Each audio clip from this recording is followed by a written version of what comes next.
Well, if you want a leg up on the job competition, unplug your computer, dust off your business suit, and get ready to shake a lot of hands, guys.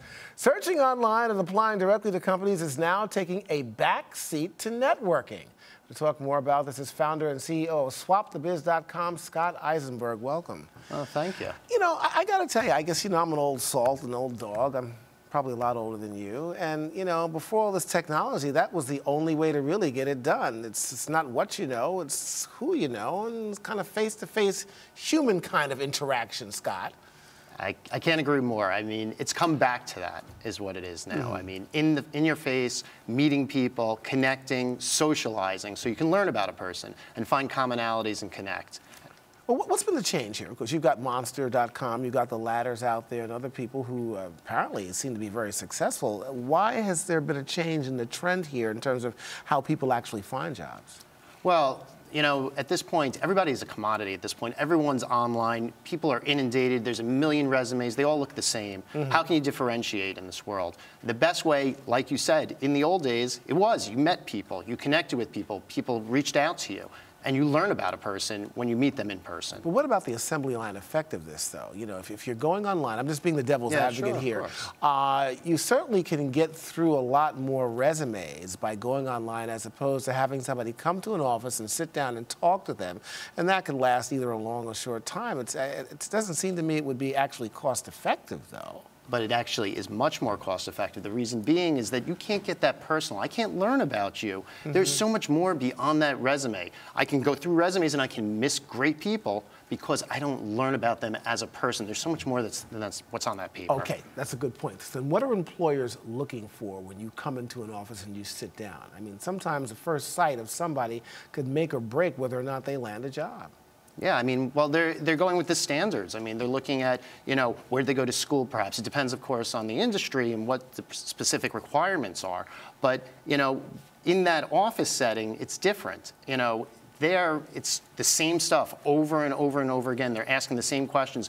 You get to know someone in person. It's just different. Are the millennials actually equipped for this? I'm from the old school again. The wingtip shoes, the kind of suits that I wear are not like really hip. What are employers looking for when they see, say, for instance, young folks coming in to sit down? They're looking at their appearance. How should they be dressed?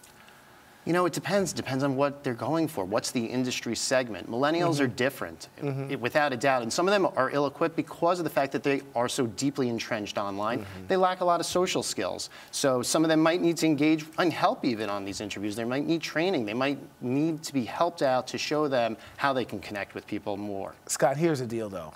You're over 50. And people say when you're over 50 and you're looking for a job, it's very hard to do. You can kind of disguise that online with your credentials and maybe hide your age somewhat. But when you step into that office and you have that receding hairline or a beer belly, I'm telling you, that's not going to bode too well for the employer. I mean, unfortunately. That's all too true in a lot of cases. But if you have the skills, if you can prove yourself, I mean, look at me. I have a company where it's all about networking. It's all about people. That's what I care about. I don't care about what it says on that piece of paper. I'm more interested in you. And if you can display that, if that can come out of you at these interviews, that's where you're going to win. Last question here for you. It's still all about the money, Scott. You know it. I know it. The world knows it. Young people are getting the jobs because primarily they're costing less. An older person like me is going to cost them more.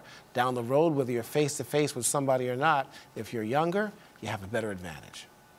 That's a fair point. But once again, if you can do the job better, if you already have the experience, that can be more meaningful. People haven't been looking at that piece of it. And so that's the other side of the coin.